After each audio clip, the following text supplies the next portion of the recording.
අයිබෝවන් අපි තුන්වෙනි පාඩමේ ෂෝට් නෝට් එක තමයි දැන් සාකච්ඡා කරන්නේ. තුන්වෙනි පාඩම අපේ විදුලි ජනනය කියන පාඩම. අපි සම්පූර්ණයෙන් ෂෝට් නෝට් එක මේ වීඩියෝ එක ඇතුළතදී කතා කරනු ලබනවා. රයිට්. මාතෘකාව ලියා ගන්න. විදුලි ජනනය. අපේ තුන්වෙනි පාඩම විදුලි ජනනය.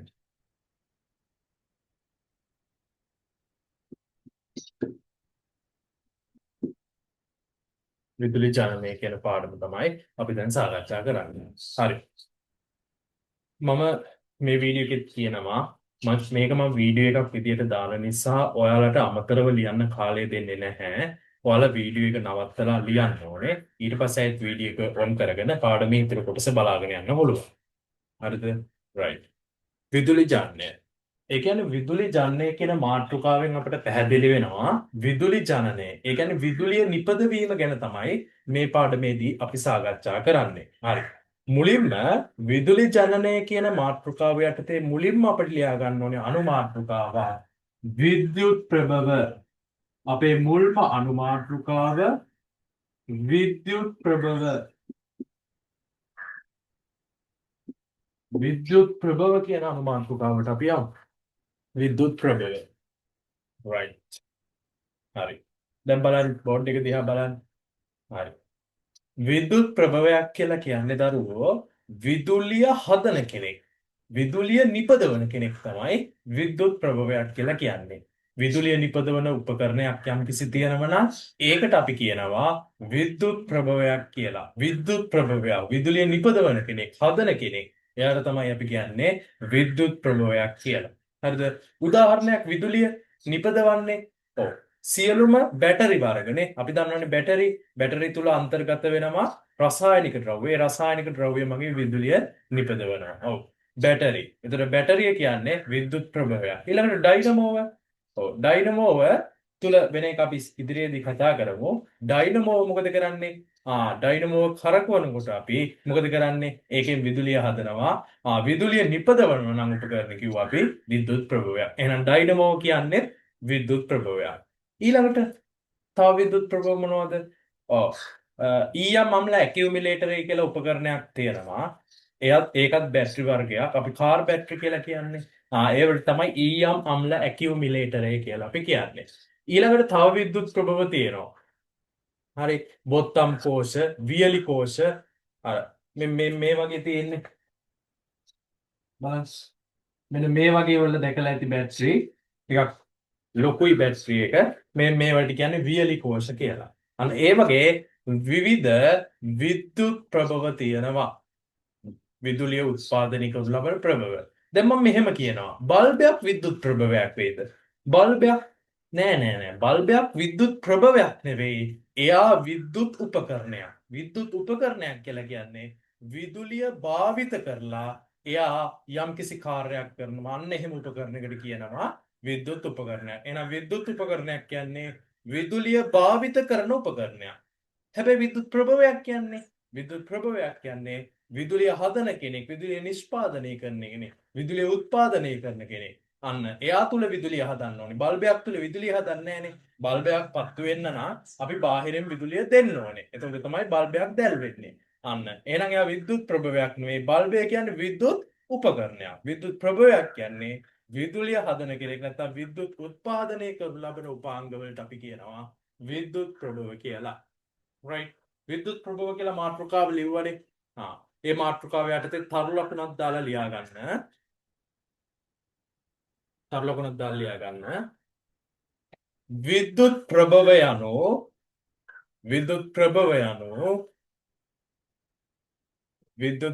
යනු විදුලිය උත්පාදනය කරනු ලබන උපාංග වේ. විද්‍යුත් ප්‍රභව යනු විදුලිය උත්පාදනය කරනු ලබන උපාංග වේ. හරි. විදුලිය උත්පාදනය කරන උපාංග වලට අපි කියනවා විද්‍යුත් ප්‍රභව කියලා. විද්‍යුත් ප්‍රභව යනු විදුලිය උත්පාදනය කරනු ලබන උපාංග වේ. right. ඊළඟට විද්‍යුත් ප්‍රභව වලට උදාහරණ ලියන්න. උදාහරණ. විද්‍යුත් ප්‍රභව වලට උදාහරණ. right. උදාහරණ ලියන්න විද්‍යුත් ප්‍රභව වලට. වියලි කෝෂ වියලි කෝෂ වියලි කෝෂ ඊළඟ එක මෙන්න මෙයා ඊයම් අම්ල ඇකියුමිලේටරය ඊයම් අම්ල ඇකියුමිලේටරය ඊළඟ එක්කෙනා තමයි බොත්තම් කෝෂ බොත්තමක් වගේ හරි ඒ නිසා තමයි අපි කියන්නේ බොත්තම් කෝෂ කියලා උදාහරණයක් විදිහට චූටි ඔරලෝසු වල තියෙනවා බොත්තමක් හැදති බැට්ස් මේ කෝෂයක් ඒකට කියනවා අපි බොත්තම් කෝෂ සුදු පාට ඔයාලා දැකලා ඇති බොත්තම් කෝෂ එයා විදුලිය හදන කෙනෙක්නේ ඊළඟ තව කෙනෙක් ඉන්නවා ඩයිනමෝව තව කෙනෙක් අපිට ලිව්ව හැකි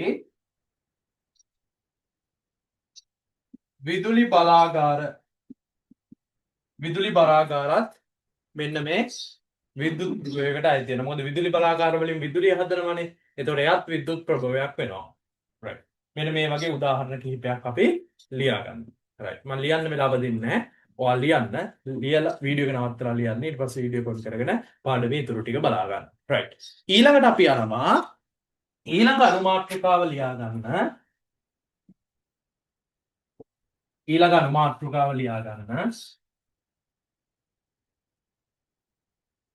විද්‍යුත් ප්‍රභව භාවිත කරන උපකරණ සහ මෙහෙම ලියා ගන්න.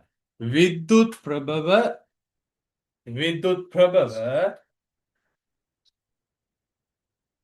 භාවිත කරන විදුලි උපකරණ සහ විද්‍යුත් ප්‍රභව භාවිත කරනු ලබන විදුලි උපකරණ සහ ඒවායේ ප්‍රයෝජන විද්‍යුත් උපකරණ භාවිත කරනු ලබන විදුලි උපාංග සහ නැත්නම් විදුලි උපකරණ සහ ඒවායේ ප්‍රයෝජන විද්‍යුත් ප්‍රභව භාවිත කරනු ලබන විදුලි උපකරණ සහ ඒවායේ ප්‍රයෝජන right දැන් බෝඩ් එක දිහා බලන්න විද්‍යුත් ප්‍රභව භාවිත කරනු ලබන විදුලි උපකරණ සහ ඒවායේ ප්‍රයෝජන තමයි මාතෘකාව ලියුවේ. ඒ කියන්නේ මොකක්ද කියලා පොඩ්ඩක් බලන්න. විද්‍යුත් ප්‍රභව භාවිත කරනු ලබන විදුලි උපාංග කියලා කියන්නේ උදාහරණයක් මං කියන්නම් වියලි කෝෂයක්. මං උදාහරණයකට ගන්නවා වියලි කෝෂයක් දරුවෝ. මේ වියලි කෝෂය ඔයාලා දන්නවා ඇතිනේ මේ වගේනේ තියෙන වියලි කෝෂ. මේ වගේ තියෙන වියලි කෝෂ. ඉස්සර විදුලි පන්දම ඒ කියන්නේ ටෝච් එක කියලා අපි කියන්නේ ඉස්සර විදුලි පන්දම් තිබ්බා මෙන්න මෙහෙම විදුලි පන්දම තියෙනවා නම් මේකේ මේ පැත්තේ තිබ්බා පියනක් වගේ එකක්. ඒ පියනක් වගේ එක ගලවලා මේ වගේ බැටරි 3-4ක් අපි දානවා. එහෙම තමයි විදුලිය ගත්තේ. දැන් නම් තියෙන්නේ charge කරන්නේවනේ.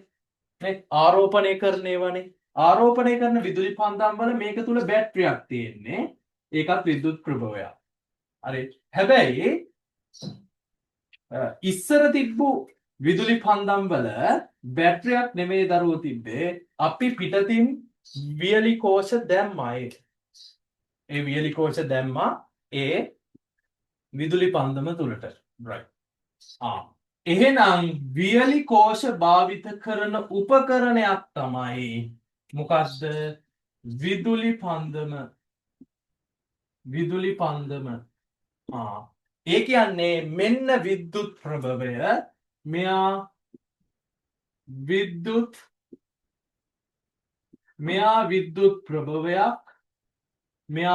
ප්‍රභවයක් මේ විද්‍යුත් ප්‍රභවය භාවිත කරනු ලබන උපකරණය තමයි අපි කියනවා මෙයා විදුලි උපකරණයක් විද්‍යුත් ප්‍රභව භාවිත කරනු ලබන උපකරණ විදුලි උපකරණයක් මොනවද? විද්‍යුත් ප්‍රභවයේ වියලි කෝෂයේ භාවිත කරනු ලබන විදුලි උපකරණය තමයි විදුලි පන්දම. හරි. මේ විදුලි උපකරණයේ ප්‍රයෝජනය දැන් අපි මාතෘකාව කිව්වේ විද්‍යුත් ප්‍රභව භාවිත කරනු ලබන විදුලි උපකරණ සහ ඒවායේ ප්‍රයෝජනය. හරි. එහෙනම් මේ විදුලි උපකරණයේ ප්‍රයෝජනය තමයි ආලෝකය ලබා ගැනීම. නැත්තම් ආලෝකය සැපීම තමයි මෙයාගේ කෘත්‍යය වෙන්නේ. පැහැදිලිද? මාතෘකාවත් තේරුණා. මේ කියපු දේ තේරුණා. විද්‍යුත් ප්‍රභවය කියන්නේ විදුලිය උත්පාදනය කරනු ලබන උපාංගයක්. එයා භාවිත කරන්නේ විදුලි උපකරණයක්. මෙයා භාවිත කරනවා තව එකක් කිව්වොත් ඩයිනමෝව භාවිත කරන්නේ බයිසිකලේ ඉදිරි ලාම්පුවට බයිසිකලේ ඉදිරි බල්බයට ඉදිරි බල්බයෙන් කරන කාර්ය තමයි මොකක්ද? ආලෝකයේ සැපයීම. right ආලෝකයේ සැපයීම. දැන් පැහැදිලිනේ? right. දැන් අපි හැම විද්‍යුත් ප්‍රභවයක්ම භාවිත කරන විදුලි උපකරණයි ඒවායේ කාර්යයි දැනගෙන ඉන්න ඕනේ. ඒ නිසා ඔයාලා දැන් මාතෘකාව ලිව්වනේ නේ? ඔයාලා දැන් මාතෘකාව ලිව්වනේ. මාතෘකාව ලිව්වනම් මාතෘකාවට යටින් ඔයාලා පොඩි වගුවක් ගහගන්න ඕනේ. මාතෘකාවට යටින් පොඩි වගුවක් ගහගන්න. කොටස් 3කට බෙදන්න.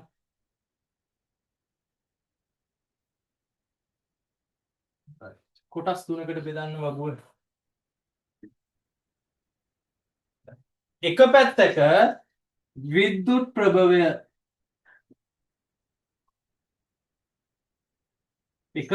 විද්‍යුත් ප්‍රභවය ඊළඟ පැත්තේ භාවිත කරනු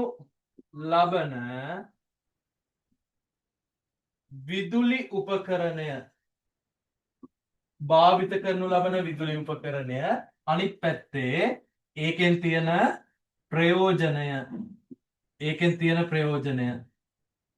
right අයත් මම කියනවා කොටස් 3 තමයි විද්‍යුත් ප්‍රභවය භාවිත කරනු ලබන විදුලි උපකරණය සහ ප්‍රයෝජනය. මේ විදුලි උපකරණයෙන් තියෙන ප්‍රයෝජනය තමයි මෙතන ලියන්නේ. අංක 1 2 3 4 දාලා පල්ලෙහාට ලියමු. මං කියන විදිහට වගුව සම්පූර්ණ කරගන්න. දැන් වීඩියෝ එක නවත්තලා වගුව ඇඳ ගන්න. ඊට පස්සේ වීඩියෝ ඔන් කරගෙන මෙතනින් එහාට යමු. හරි මං අමතර කාලයක් දෙන්නේ නැහැ. මොකද වීඩියෝ එක ගොඩක් දික් වෙන නිසා. හරි. පළවෙනි විද්‍යුත් ප්‍රභවය ලියා ගන්න. පළවෙනි විද්‍යුත් ප්‍රභවය තමයි වියලි කෝෂ. පළවෙනි විද්‍යුත් ප්‍රභවය තමයි වියලි කෝෂ. වියලි කෝෂ තමයි පළවෙනි විද්‍යුත් ප්‍රභවය. හරි. වියලි කෝෂ භාවිත කරනු ලබන විදුලි උපකරණය මොකක්ද? ඔරලෝසු වලටත් භාවිත කරනවා, බිත්ති ඔරලෝසු වලටත් භාවිත කරනවා, නැත්නම් විදුලි පන්දමටත් භාවිත කරනවා කියලා ලියන්න පුළුවන්. හරි. අපි දැන් මේක එකක් ලියමු. බිත්ති ඔරලෝසුව. එක උපකරණයක් ලියන්න. බිත්ති ඔරලෝසුව. ඒකේ කාර්ය වේලාව දැන ගැනීම. ඒකේ ප්‍රයෝජනය වේලාව දැන ගැනීම. වේගෙ වැඩි නම් වීඩියෝ එක නවත්තලා ලියන්න. විද්‍යුත් ප්‍රභවය තමයි වියලි කෝෂය. ඊළඟට භාවිත කරනු ලබන උපකරණය තමයි බිත්ති ඔරලෝසුව. ඊළඟට ප්‍රයෝජනය තමයි වේලාව දැන ගැනීම. ඊළඟට ඕනනම් ඔයාලට ලියන්න පුළුවන් දෙවෙනි එක බොත්තම් කෝෂ. හරි ලියන්න ඔක්කොම නැහැ. දෙවෙනි එක බොත්තම් කෝෂ. හරි. ඒක භාවිත කරනු ලබන විදුලි උපකරණය තමයි අත් ඔරලෝසු. හරි. අත් ඔරලෝසු නැත්තම් සෙල්ලම් බඩු වලටත් භාවිත කරනවා. අපි අත් ඔරලෝසු විතරක් ලියමු. ගොඩක් තියෙනවා. මේ එකක් ලියන්නේ ඔයාලට පැහැදිලි වෙන්න. ප්‍රයෝජනය එකෙත් වේලාව දැන ගැනීම.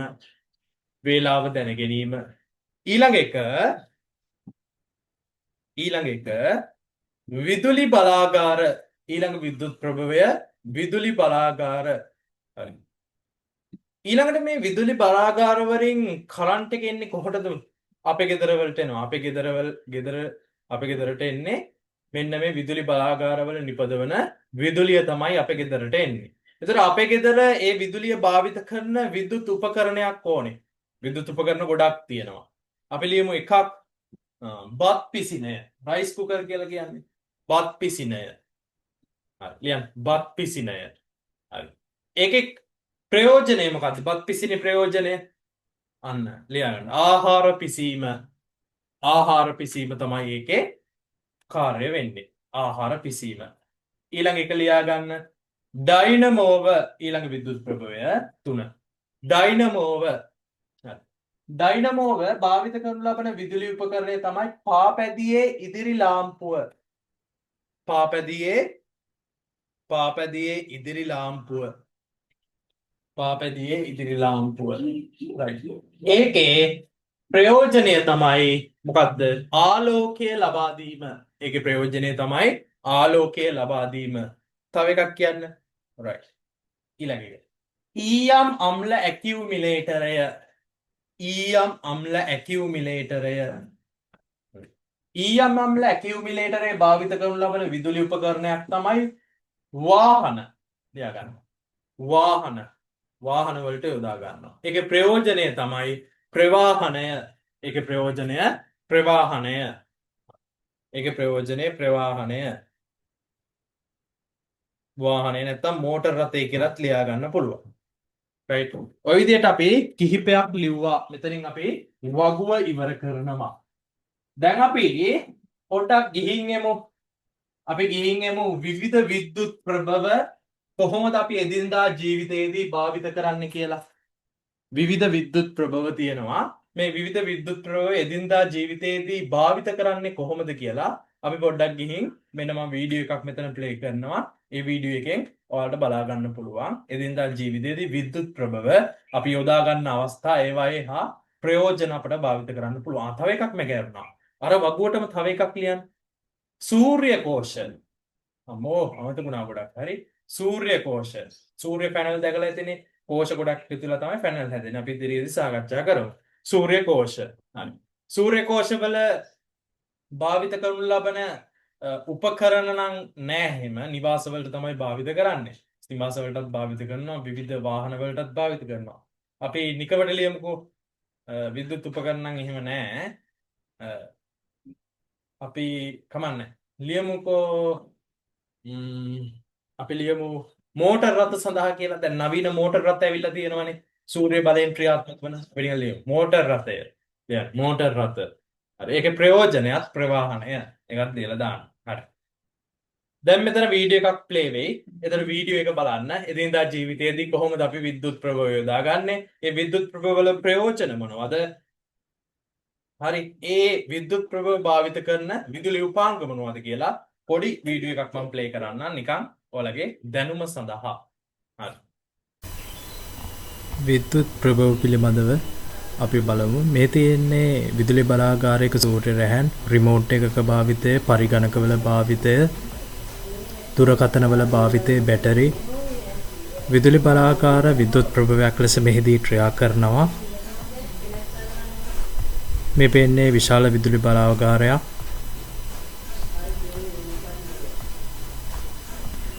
ලංකාවේ විවිධ විදුලි බලාගාර තියෙනවා. සුළං විදුලි බලාගාර, ගල්ලඟුරු විදුලි බලාගාර සහ ජල විදුලි බලාගාර.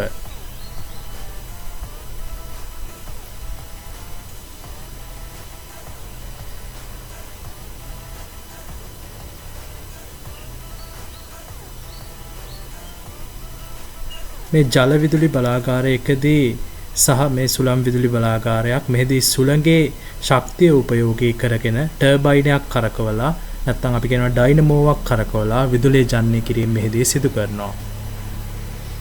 මේ සූර්ය පැනල මේවා සූර්ය ශක්තිය භාවිතයෙන් විදුලිය නිෂ්පාදනය කිරීමේ විද්‍යුත් ප්‍රභවයක් විදියට අපි සාකච්ඡා කරනු ලබනවා.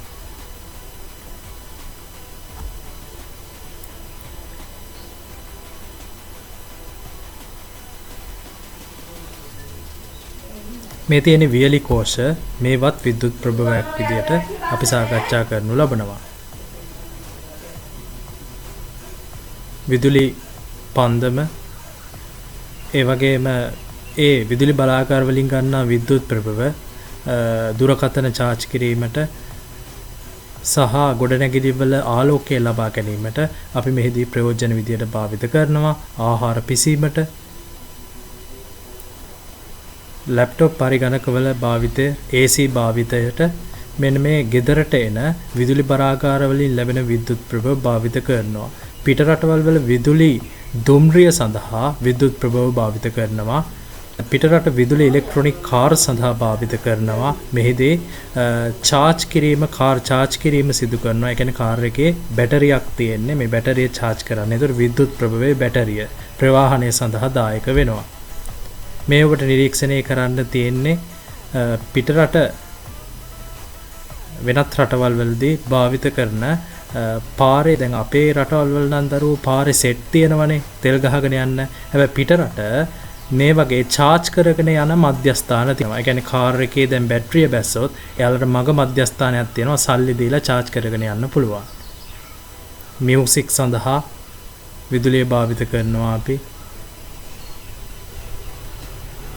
මේ සුළං විදුලි බලාගාරයක සුළං පෙති තමයි නිරීක්ෂණය කරන්න පුළුවන් වෙන්නේ. ඒකෙන් ලබා ගන්නා විදුලියෙන් තමයි ඔය විදියට අපි ප්ලග් පොයින්ට් එකට ගහලා ගෙදර ෆෝන් එකක් හරි චාර්ජ් කරගන්නේ අන්න ඒ විදුලි බලාගාරයෙන් ලැබෙන විදුලිය මගින්. ඔය ආහාර පිසින්න ඒ විදුලි බලාගාරයෙන් ලැබෙන විදුලිය භාවිත කරනවා ශීතකරණයට. ඊළඟට සූර්ය පැනල භාවිතේ සමහර නිවාසවල වහලේ සෙවිලි කරලා තියෙන්නේ සූර්ය පැනල ආධාරයෙන්. මේදී සූර්ය පැනල සූර්ය ශක්තිය උපයෝගී කරනගෙන විදුලිය සූර්ය පැනල තුල ගබඩා කරනවා. එම විදුලිය රාත්‍රී කාලයේදී භාවිතයට ගන්න පුළුවන් නිවසේ කටයුතු සඳහා.